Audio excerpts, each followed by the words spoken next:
This is overstating the importance of the mail on Sunday. Typical overstatement and shameless kind of lack of dignity by the mail on Sunday.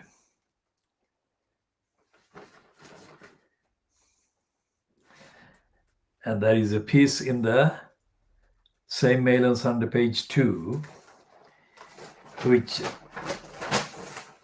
only our program can diagnose properly.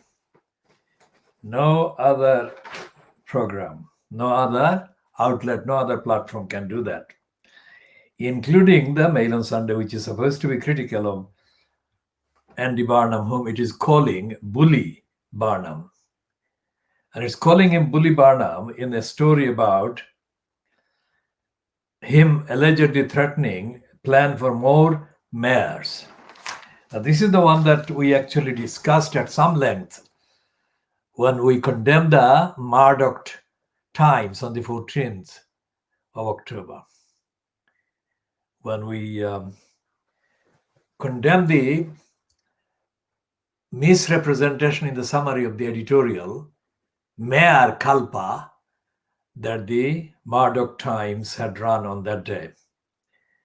And it was later on that day that Andy Barnum, others affected by Johnson's then attack, staged a press conference. And in anticipation of that press conference and part of that kind of campaign that was being launched, anticipation, that is to say, the Times had been already in receipt of the copy directly and also via the Press Association, that Andy Barnum was among the people who would be opposing Johnson's plan. Now, in anticipation of that, the Times kind of staged a bogus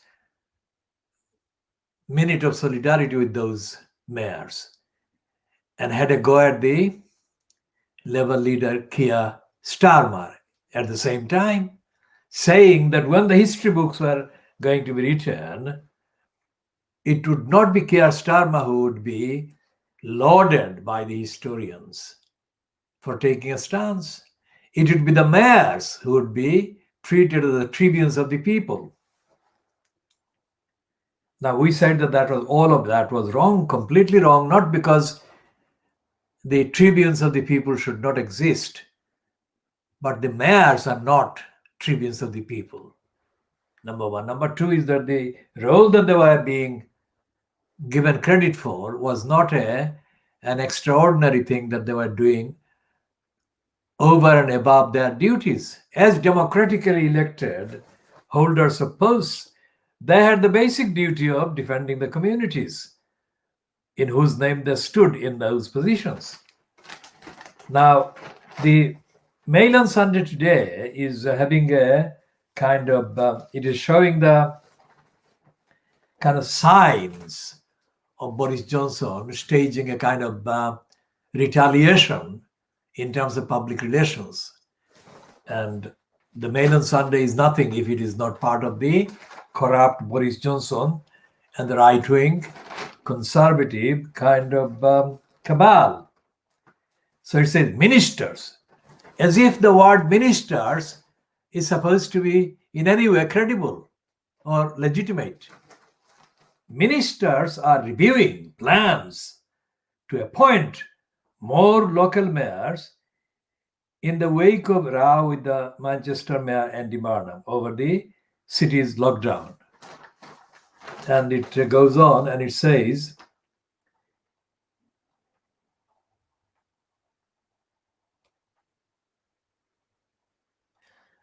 and it includes the mayor of London, current mayor of London, Sadiq Khan, who is locked in acrimonious discussions with the government over a financial package for the capital's public transport network, which has been hit hard by plunging fare revenues in the pandemic.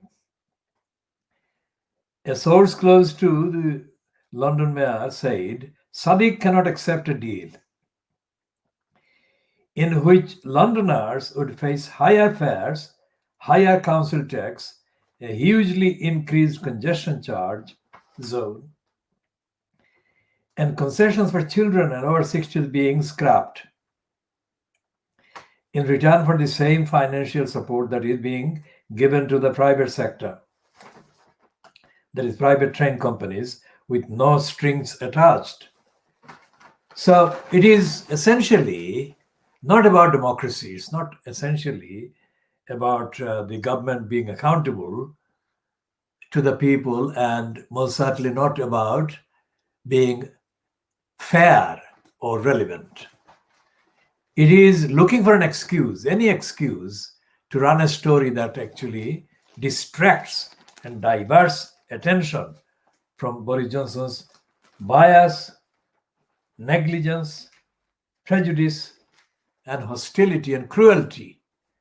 The cruelty is being kind of so overwhelming, the evidence of cruelty by Boris Johnson, and the corruption and the kind of putting billions of pounds into the pockets of conservatives under the covers of the fighting the pandemic. The evidence is so overwhelming that even the Mail on Sunday cannot hide the fact that Boris Johnson fronted cabal is a tottering cabal. That is fragile, is almost breaking up, falling apart.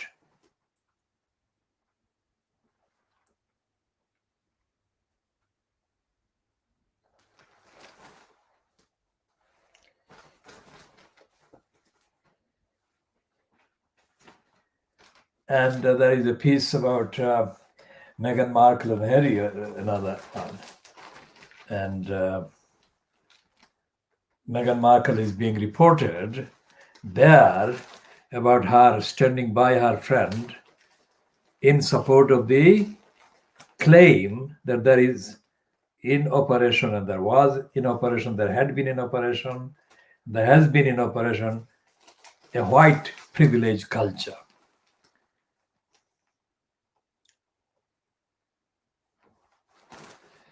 And it is giving a headline to Rishi Sunak, the UK finance minister, who is called Chancellor, who is completely typical of the linguistic backwardness that prevails in this country. They have got several posts, all of these called Chancellor, and they mean different things. Little Englanders are really getting littler in their understanding of English and the application of English. And there is a piece again on the opposite side of the page where Rishi is asking for the economic cost alongside daily virus bulletins. He's asking Matt Hancock, the cabinet minister, at the expense of health.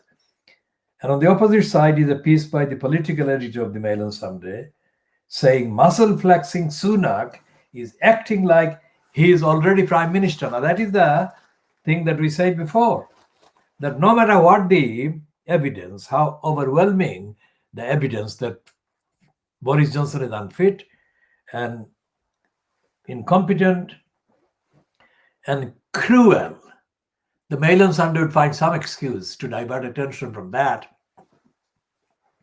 and blame what it is told is the enemy or the rival to Boris Johnson. That is the line. And that is what we said earlier in the week when I said that despite the fact that the Daily Mail and others in Fleet Street have had access to abundant evidence of Boris Johnson Boris Johnson lying serially and being unfaithful to people serially and dishonest serially, they have not published those items.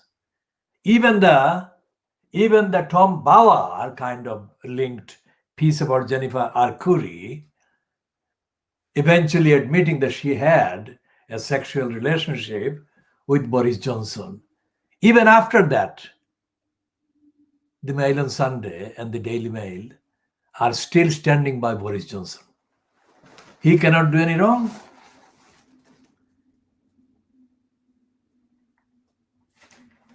And there is another piece against Matt Hancock.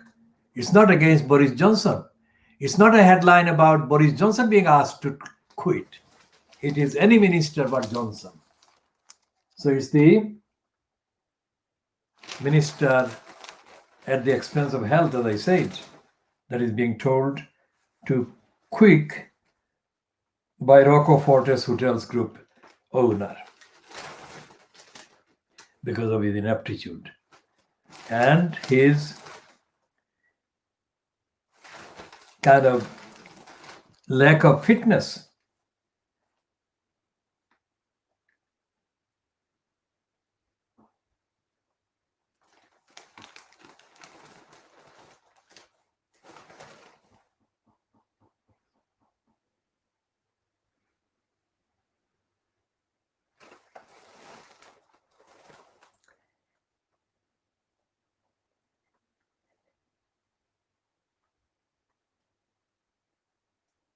And there are plugs for the others that the Daily Mail and the Mail Group plugs.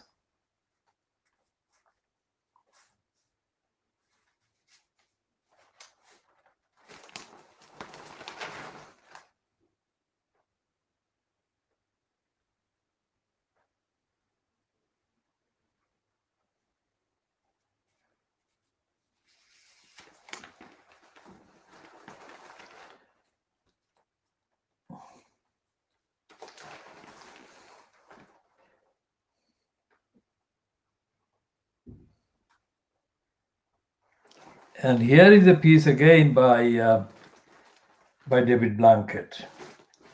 David Blunkett is the one that shares a legacy of sleaze and sex and kind of adultery via the Spectator. Spectator is where Boris Johnson had one of his affairs with Petronella Wyatt, where David Blunkett's mistress, Canadian mistress, Kimberly Quinn, was the publisher for a time when he was having the affair with her. They may not have been doing this all at once at the same time, but they were doing it through the Spectator, at the Spectator, or with people based at the Spectator. And it seems that the connection is enduring as far as the Mail and Sunday is concerned, because they keep bringing David Blunkett under any excuse to kind of proffer some stupidity and idiocy by getting paid by the Daily Mail Group. And the editorial on the opposite page to the page carrying Blunkett named idiotic piece is on page 22 saying, Boris will need all his skills to reunite our fractured kingdom. It is not saying that the simplest skill would be for Boris Johnson to resign. I mean, it won't say that, but that should have been the headline.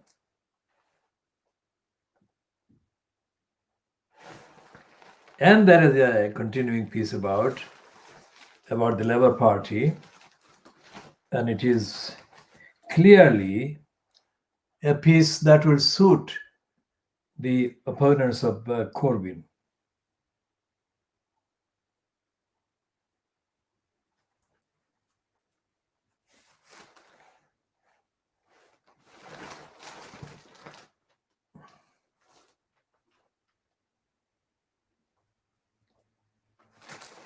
And Michael Gove's wife, Sarah Bain, is the latest to join the kind of subtle dig at Boris Johnson over the free school meals vote.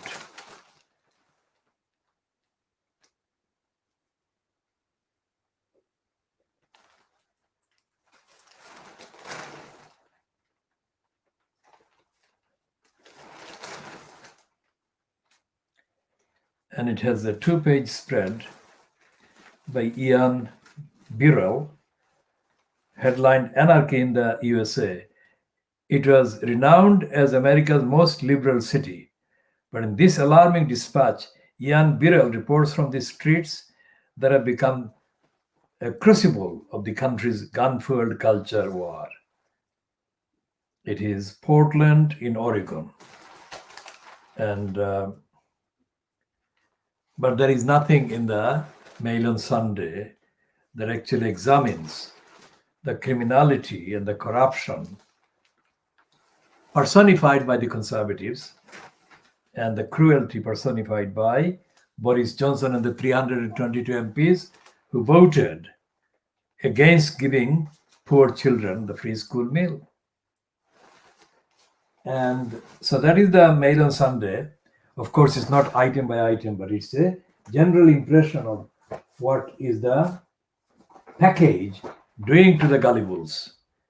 And the majority of its thrust is to be continuing to be in denial and supporting the cabal fronted by Boris Johnson.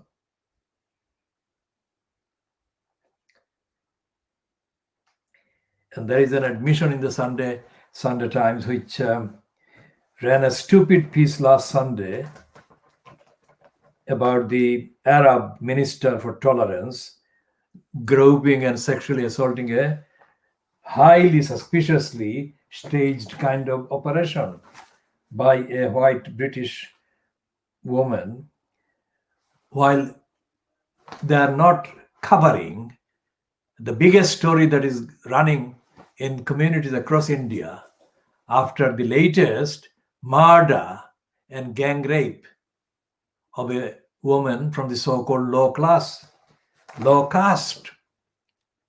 And there is, of course, no reporting by the Sunday Times about the, world's second biggest kind of populous country, if not the biggest country. And it's not far from the Gulf state where they based their stupid front page last Sunday. The front page of denial of sexual violence in Saudi Arabia and other places. And they are now staging this one about the elderly paid price of protecting the NHS from COVID, and says over 80s were denied intensive care, and drastic steps to stop wards being overrun. Now, this is the Insight investigation, so-called, and it's the over 80s in Britain were denied intensive care, which is absolutely representative of the facts. Not just representative of the facts about the over 80s, but the facts of denial of intensive care and care needed by those in need of care at the time that they needed it. And that is what we have been saying, that the Labour Party has neglected the NHS for 70 years. And the Conservatives have destroyed it for 70 years. And the fact that so many people, so-called elderly, were neglected during the first kind of surge of the virus in the UK is only tip of the iceberg of the disastrous unfitness, because the NHS is not fit for purpose, is not fit to deliver what it was supposed to be delivering when it was founded. And all the statements, founding aims, have been scuppered and kind of suppressed and denied. And the Labour Party has not cottoned on. And the fact that the Sunday Times is doing this one is nothing to do with the principle that underlies the NHS. It is just doing a tactical kind of commercial thing to show up the rivals, saying that we are the ones who are doing the investigation. And the topicality of the COVID-19 is quite plain to see. They're exploiting the topicality, but they're not denouncing the principles of laissez-faire. That is to say that the society or the state should not have duty or responsibility to protect the people. They don't change that. And it has never been changed. And when the Sunday Times was in the 60s, being edited by Harold Evans, who used the Sunday Times editorship to launch the serial investigation into the distillers company, which eventually was exposed over thalidomide. That was a one-off thing on the Sunday Times. The Sunday Times has not been doing anything like that investigation at all for decades. And if the Sunday Times does not do investigation about the principles of the NHS, about the principles of the kind of public sector money, resources being abused and stolen and pocketed by hedge fund managers and big business under any excuse, any pretext, any cover, and the current cover being, of course, fighting the pandemic. When they can be doing that, and the Sunday Times Insight team lost sight of that. So it was not insight and it was not insight. And it was off-site. And it lost sight of the reality of the corruption and the criminality being perpetrated by the big looters that have been given de facto impunity from accountability by the conservatives. And the conservatives, as fronted by the Boris Johnson, have been the most reactionary right-wing so far. And when yesterday the Boris Graph ran the story about Baroness Towell of Beeston having announced an inquiry into the National Trust, because the National Trust had admitted the acceptance by the general public of some reason to question the role of the slave owners, and of Churchill et al. That was not an investigation at all, was it? It was the abuse of the word investigation. And so is the Sunday Times abusing the word investigation, insight. It's not talking about the general lack of accountability, lack of care. And it is not talking about the widespread racism, hatred, prejudice, and complicity with effectively organized murders of African and Asian patients in the NHS institutions and in NHS care facilities. And it is not talking about the racism that is allowed to be perpetrated by the owners of the businesses running the care homes. So there is no investigation really. And people are being murdered. It's not a kind of conjecture. To this day, they have not yet said how these people died. Well, this is the thing that they're saying, that the over 80s were denied intensive care. What does it mean? It means murder. If intensive care was the one that would save their lives, then denying of intensive care is murder. Simple. No need for investigation in terms of another bureaucracy being established of hundreds of people and millions of pounds being paid for investigation that should not be necessary. It is out happening openly in all these institutions. And there is no report from any organization, no academic report either, about this phenomenon of racist murder in the name of health care. Now we talk about sexual violence in India. where this murder of this latest gang rape victim, so-called lower caste person, is not an accident in India. It's not an exception.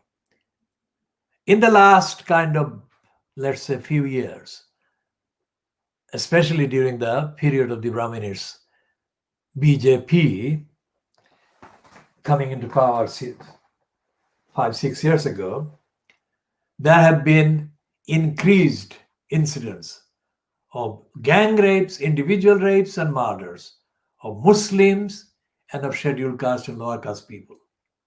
Although Muslims are not treated as lower caste as such, but they're treated with the same contempt and denial of human rights as the so-called lower caste targets of rape and gang rape and murders are.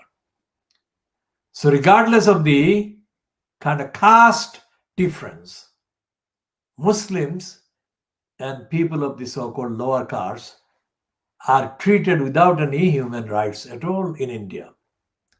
And the Indian judiciary is part of the organized rapes and organized murders of these victims.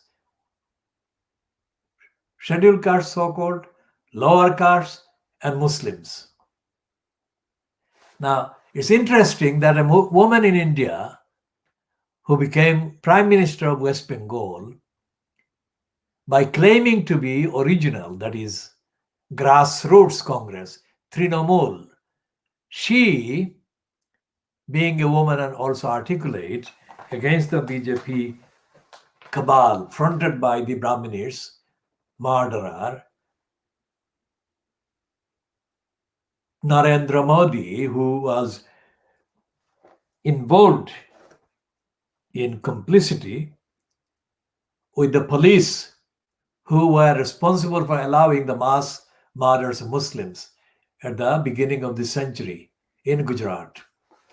And it was that murder or mass murders and the murder's legacy that Modi exploited, and hundreds of millions of brainwashed Hindus voted for him or the BJP because they wanted more murders of Muslims to be committed. Now, this is not a kind of joke situation.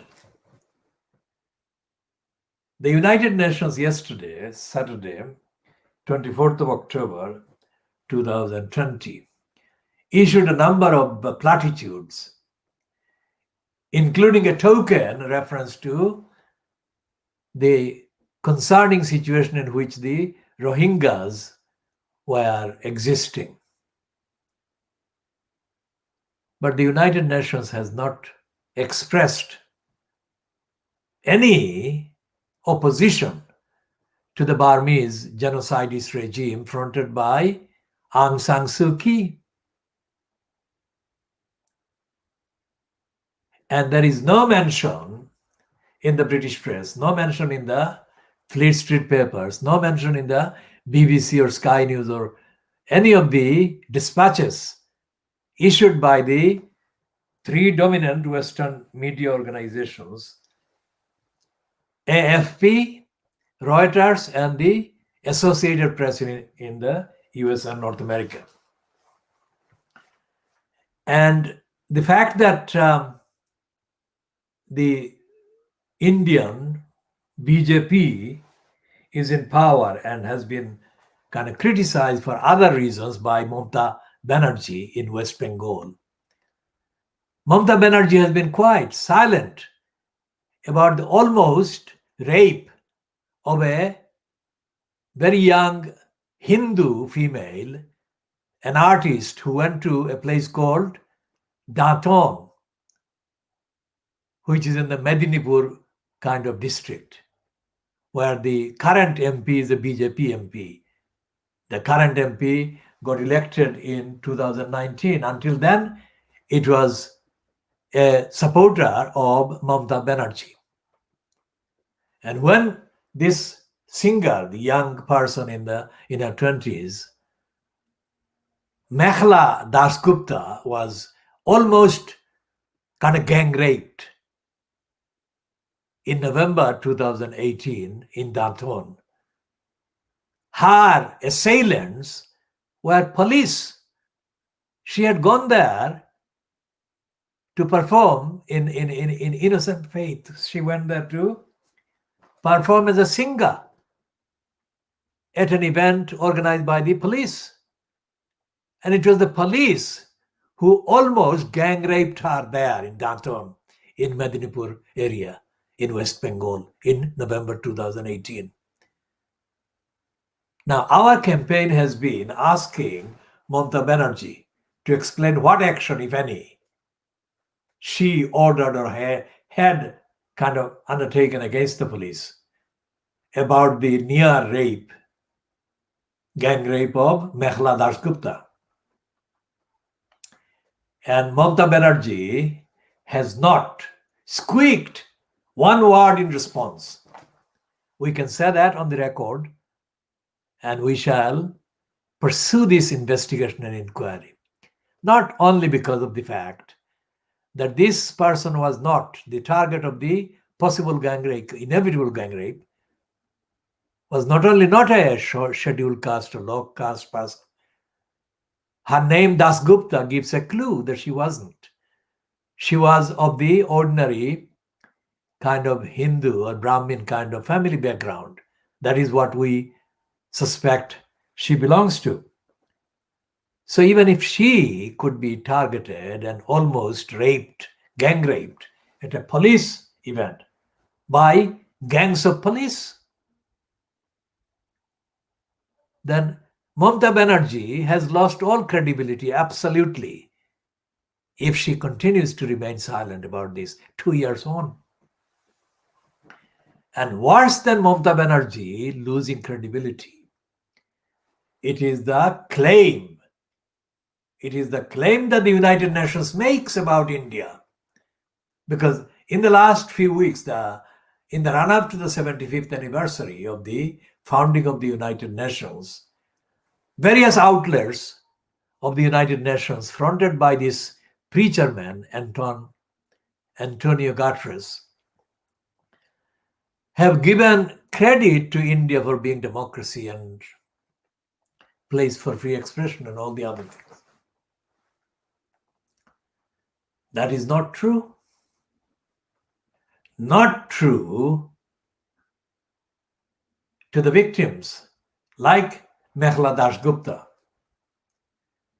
and to hundreds of thousands of other victims across India, populated by 1.4 billion people. That is 14,000. No, 1,400,000. What is the equivalent to 1.4 billion?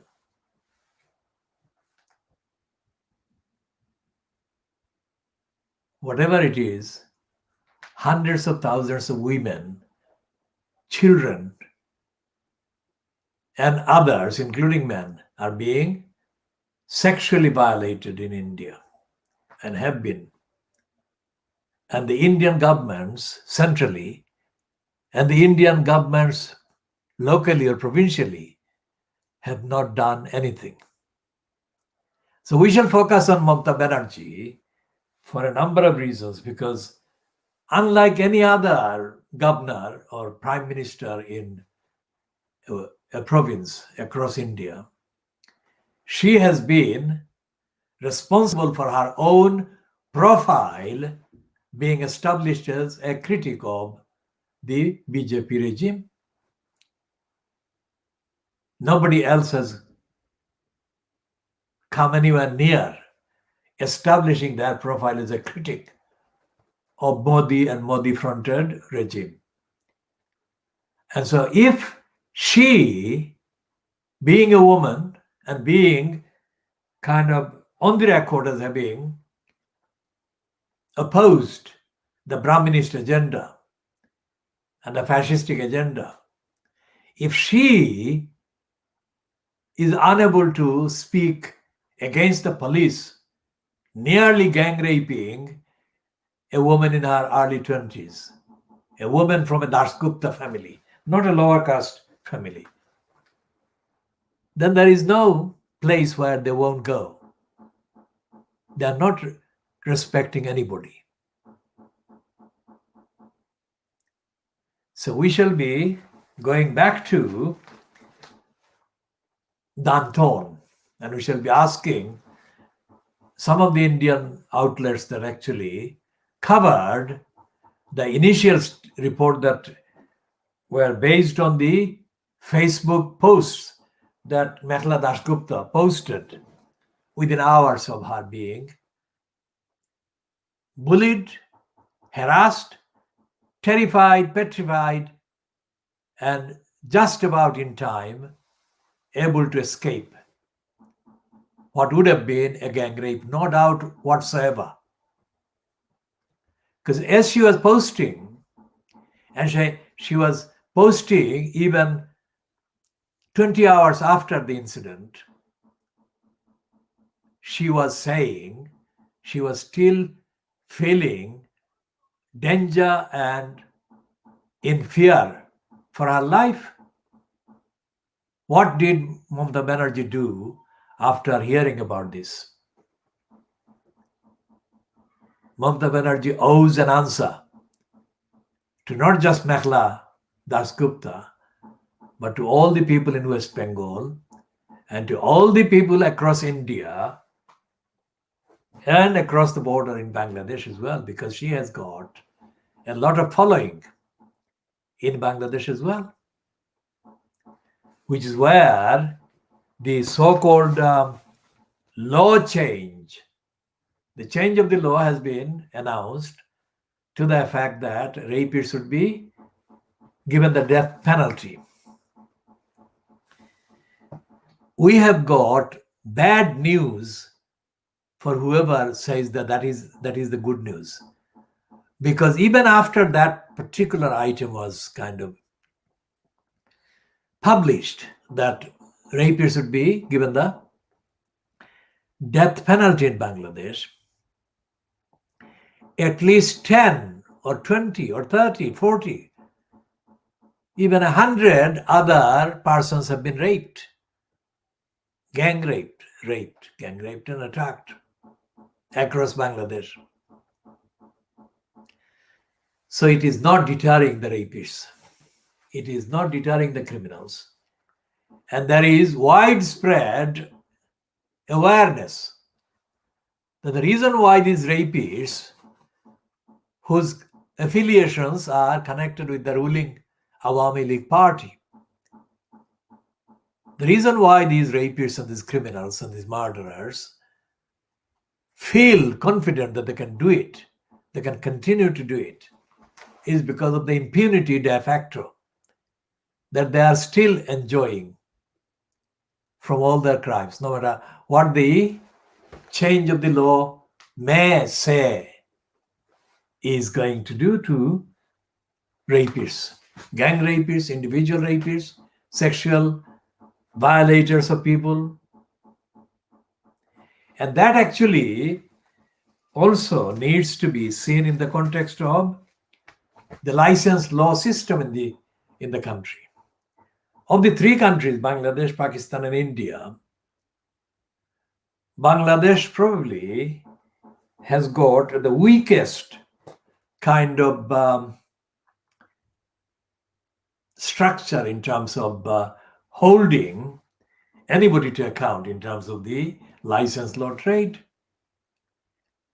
And Bangladesh also probably has got the weakest possible so-called press. Most of the strongest so-called criticism published by Bangladesh newspapers of the fact that so many rapes are happening and sexual crimes have been happening, they are not talking about anything like what we talked about. When the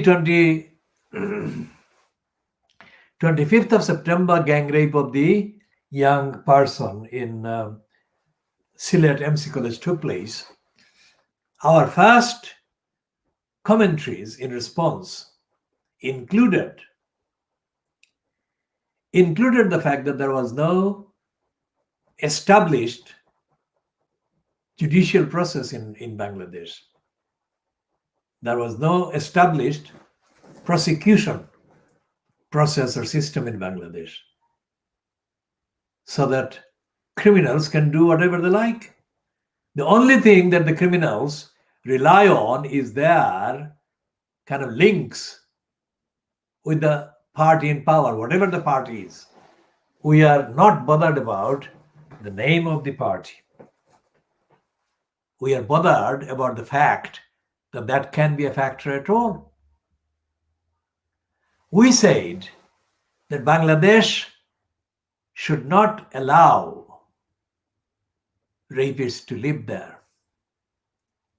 We linked that with the 1971 events, liberation of Bangladesh events, during which time many Pakistani soldiers committed rape of East Pakistani women as a tool, as an instrument of submission, terror. And Bangladesh was therefore established as a liberated country based on the sufferings of the victims of rape by Pakistanis. That is the starting point, and we said that therefore a country liberated through a struggle that included Bangladeshi women being raped by the Pakistanis cannot allow any rapes to take place in Bangladesh. That's the simplest statement. And we stand by that, and we say that the death penalty is not deterring the rapists. So there must be something missing in that. And what is missing is that factor of impunity de facto. In other words, in effect, practically, the rapists and the criminals who belong to the current ruling party, they believe that they are above the law, no matter what the law says. No matter what the law says. And the lawyers have been timid. The lawyers who have said that they are critical, they are timid. And the belated joining of the campaign by the kind of Islamic kind of forums and groups has been ridiculous. And we can say that the Islamic kind of speakers are completely, absolutely in need of getting used to modern day information and contemporary information and commentary. Their vocabulary is completely at odds with the needs of the victims for them to speak coherently and competently and in accordance with the highest standards of morality and ethics and justice. They don't come across as advocates for universal justice for the victims of crimes in Bangladesh. What Islam do these people believe in? What Islamic sources? These people must be making appeal that comes across universally, forcefully, powerfully, convincingly. So the Islamic forces in Bangladesh forums are lacking. The so-called socialists are completely dead with their silence. Those socialists have, most of them, claimed to have been part of the movement or the idea of liberation from the Pakistanis. Why are they silent? Did they think that liberation from the Pakistanis was done even if the liberated people were being treated to worse criminality and crimes and violations and violence than they suffered during the Pakistanis? Or is it not worse? If it is not worse, then how is it not worse? These supporters of the liberation struggle must stand up and be counted. And as we said in August, to Imran Khan, who is the Prime Minister of Pakistan, he owes a full, unconditional apology to the people of Bangladesh. That is generally. And to the victims of the crimes committed by the army in the name of Pakistan. Imran Khan has no excuse not to apologize. No excuse whatsoever. Not time, no reason, no evidence. And Imran Khan has to apologize for other criminality committed by the army and others in the name of so-called United Pakistan. And Imran Khan has to start the process of reparation, compensating the victims of the atrocities committed in the name of Pakistan in 1971. He must start it without delay. And a timing could not be more appropriate than now. Imran Khan said that I'm making this program to pay a token amount of compensation to the victims of the current rapes in Bangladesh. And I'm doing that as part of the payment owed since 1971. He can make a beginning. He can make a beginning, and he can make a significant kind of interference in the right cause, both in Bangladesh and in the name of Pakistan, and back in Pakistan where rapes are occurring. And rapists are thinking that they can get away because the judicial system in Pakistan, mostly as corrupt as it can be. And Imran Khan has not done anything to get rid of the corruption in the judiciary and the making of the commencement of the overdue process to have a judiciary that is accessible to the victims of crimes and to the victims of sexual crime and violations. We shall be continuing on Imran Khan, and then we shall be updating on that. Now, going back to, this is the thing that we have said earlier, not today, but earlier in previous programs, we have said our NHS. Now, the Daily Mirror uses the phrase our NHS. The Labour Party fronters use the phrase our NHS.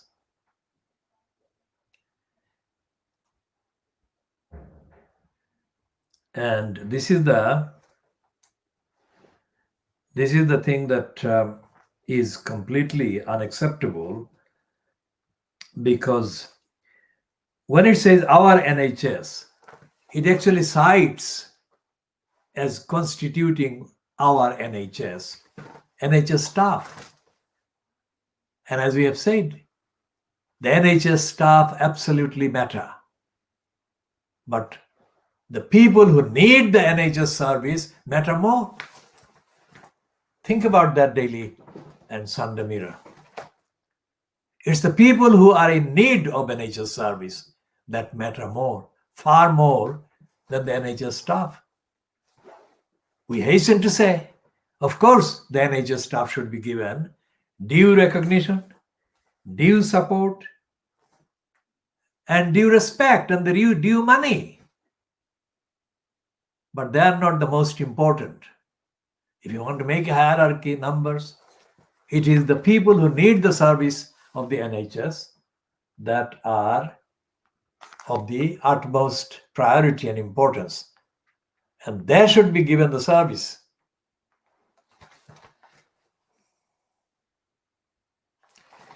Because if the NHS staff are got what is it called, the 2 million days off for mental illness. If the 2 million days off for mental illness by the staff, then by sheer simple arithmetic, it would be billions of hours of mental illness suffered by the victims of NHS neglect. Neglect by staff who are racist, not ill funded or ill resourced, but racist, not educated to the standard where they have to actually be respectful of and dedicated to serving the needs of the people in their care. When was the last time the Sunday Mirror ran that kind of story? Never. It's about time that they did.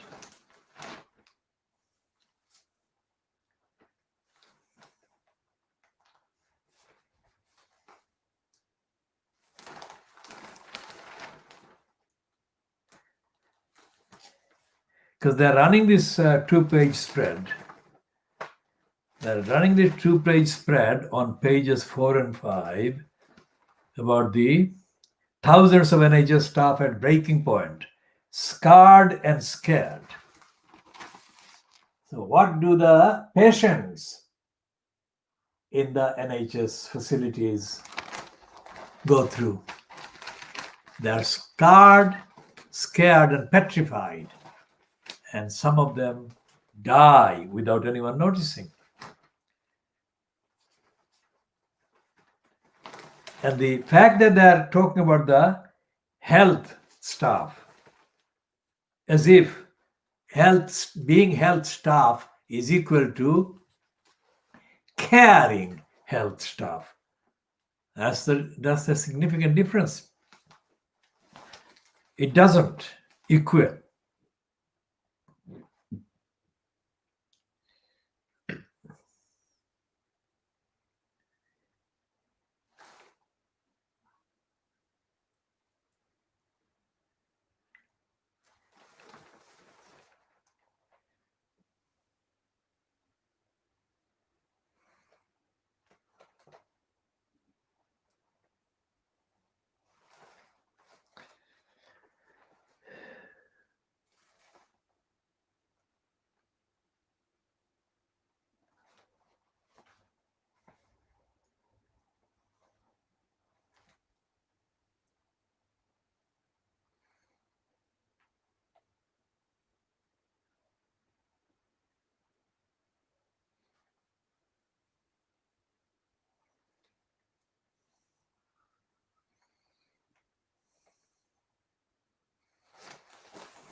And therefore, there is no mention of the real scandal of the NHS, which is said for 70 years, the Labour Party and successive regimes in the UK have failed to provide an NHS education program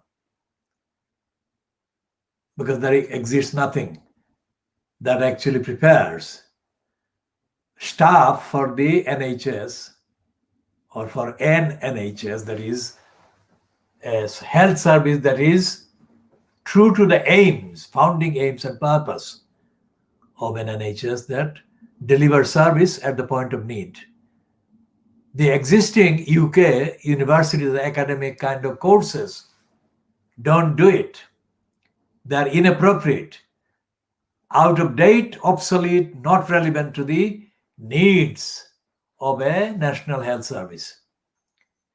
And we are saying it here originally as part of the many original statements and solutions and diagnostic findings in this and via this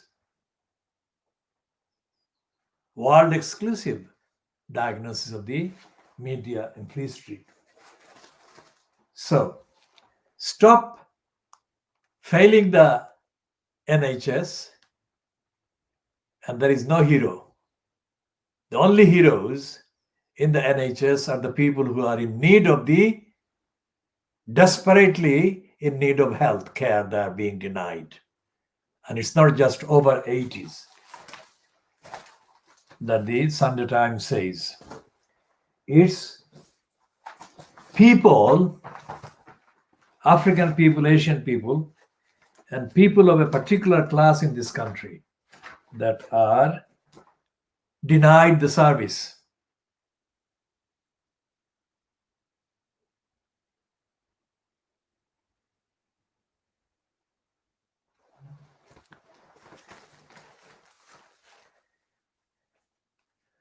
And the Sun and Sunday is again in denial as well. It's not talking about the pandemic. It is reducing, just like the Sunday Times on page 2, it's reducing the financial kind of secretary, that is Rishi Sunak, onto page 2. And that one is about Sunak having to deal with the upsurge in support for the free school meal campaign started by the 22-year-old footballer, Marcus Rashford. And it says, Marcus campaign bust up. Rishi versus Rashi. Sunak blocks free school meals, but Tory MPs tell number 10 to cave in. So it's the overwhelming evidence. That is the difference between a campaign and a career. Because Sunak is now under pressure, not because the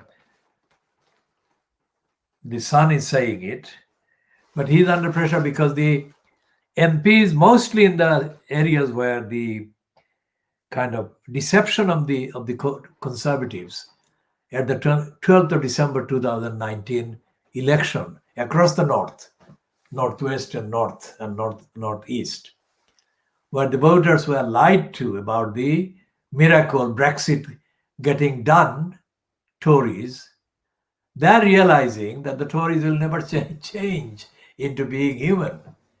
They're monsters and they're robbers and looters, and they're cruel to the point of being openly cruel, as the 322 voting MPs showed when the motion for free school meals was put on to the vote last week.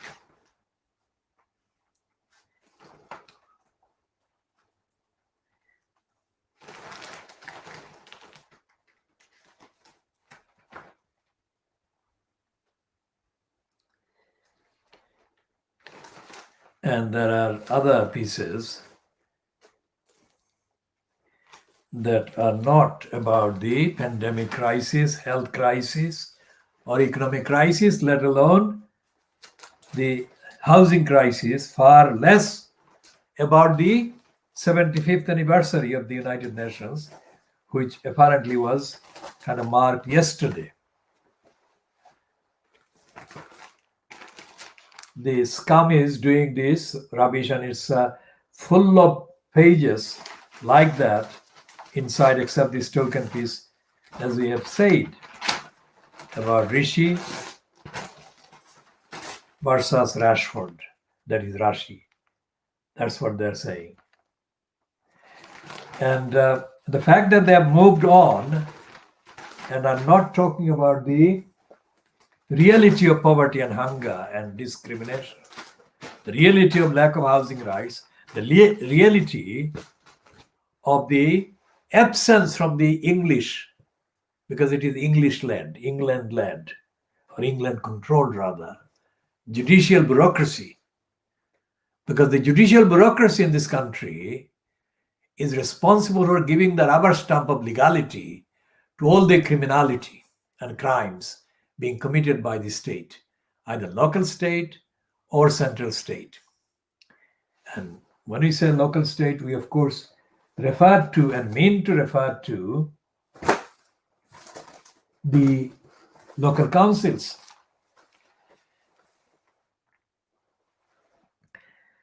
And what happens when a district judge, or more often a deputy district judge in a county court, is faced with a kind of litigation or a case that involves the council on the one hand and an individual person on the other hand. The deputy district judge or the district judge automatically, like reflex, thinks the worst of the person litigating against the local council or in litigation against the local council. That's the norm. And that shows that like the rapists in Bangladesh who think that they're enjoying an impunity from all prosecution and all the laws because they are connected with the ruling party, whatever the party is, at the time of the crimes, the members of the judiciary, especially the lower ranks, the deputy district judges, think that they are kind of beyond reproach, beyond accountability, because they're sitting in those places, which is the mistake for being licensed places to do wrongs. And there is nothing, there is no forum, there is no charity commission like the one that has threatened to investigate the National Trust. There is no kind of Quango or Ofcom or regulator that will look into their behavior. The English judiciary has been overdue for replacement by a proper judicial system for 150 years or 200 years. And so we shall be continuing to talk with evidence about how unfit the corrupt judiciary is and why, because of the judiciary being what it is, so many people are being made homeless by local councils and by others. And the judiciary is in denial and has no kind of supervisory authority or agency or forum to account to for its criminality and violation of human rights. And the United Nations charters and declarations and conventions and aims and agreements upholding a citizen's rights and a person's human rights are completely kind of denied by the court personnel, the members of the judiciary, and the licensed law traders across England. And yesterday's so-called celebration of the 75th anniversary of the founding of the United Nations is going unreported. There is nothing in the Fleet Street paper so far. The only thing we have not seen or looked at yet, and we shall be looking, is the Observer and the Sunday Express and the Daily Star on Sunday. The only place that it will have any difference is, of course, in the Observer. It may have a token piece, but otherwise the others are not going to have anything about the United Nations, because the Express and the Daily Star, they belong to the same ideology and they don't recognize the United Nations. Let's see the Observer if it has got a token piece about the United Nations.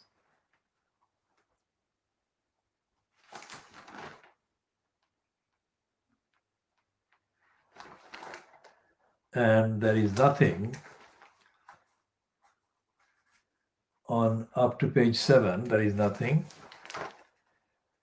And not only is there nothing on the United Nations, in the last 10 months, since in effect the kind of pandemic entered or surfaced in Britain, there has been nothing really about the United Nations agencies, especially the World Health Organization, in the British press, in the Fleet Street papers, or on the BBC, or on the Sky.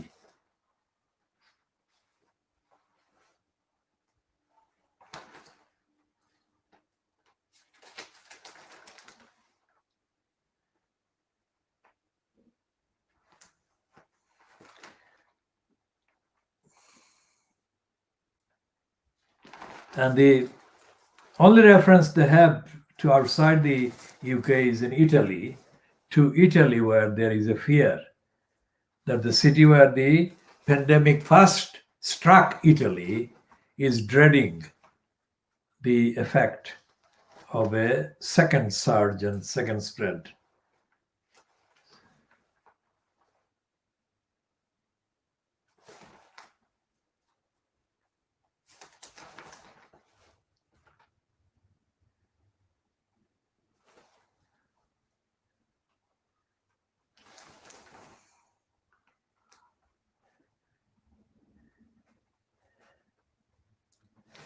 And there are typically guardian type kind of sneak pieces. And there is a piece by this kind of infiltrator from the anti-Muslim series of outfits called the RCP, Revolutionary Communist Party, the Marxist, living Marxism, and their descendants now, who is a Pakistani named, a Muslim named infiltrator in the kind of observer called Kinan Malik, who is writing a kind of typically opportunistic and corrupt pseudo-intellectual piece about the crisis in Britain, but not telling the truth about anything.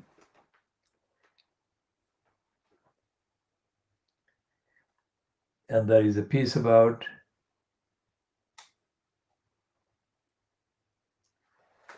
Tory leaders' £1 billion office buying spree leaves dangerous legacy for councils. Councillors' rents dry up. That's the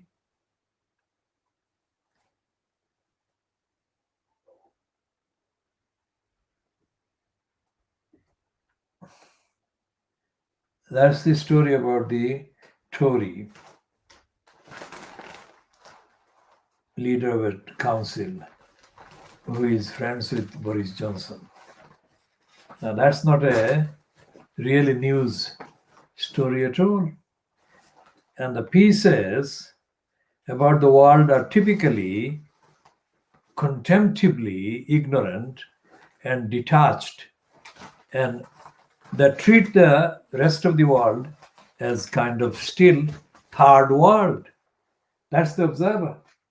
It's not the Sunday Times of the Rupert Murdoch empire, but the Observer, which is owned by the Guardian. But it doesn't matter whether the Observer is owned by the Guardian. It has been like this always.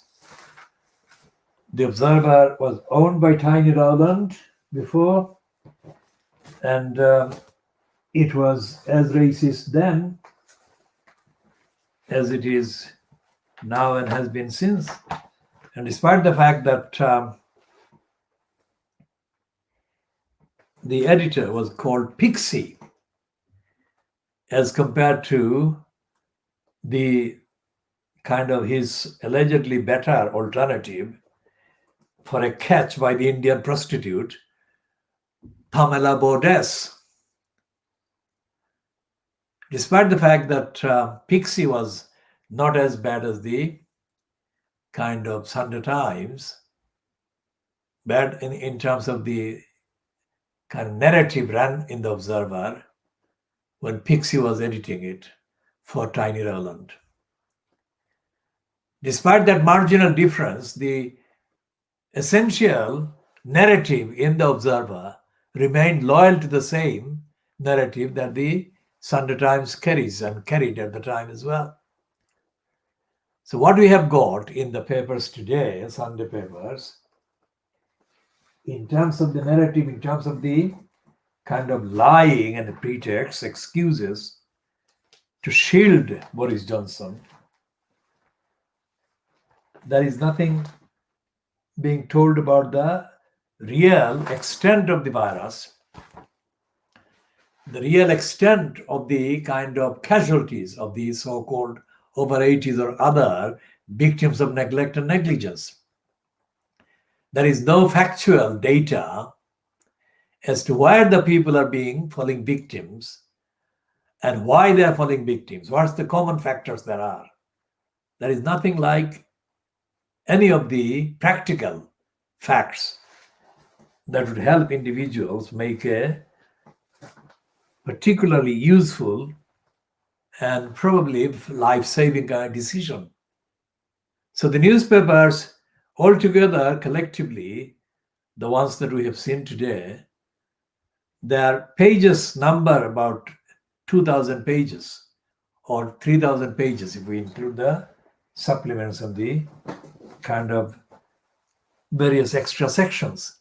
3,000 pages. So if we deduct the kind of even 2,500 pages for the rubbish items, the 500 pages still don't add up to even one page of the truth that they should be telling, and they're not telling about the crisis, either about the pandemic or about the rest of the NHS or about the rest of society or rest of the economy or rest of the misconduct and corruption by ministers and by MPs and the abuse of the funds which are going into the pockets of big business under the covers of the COVID crisis.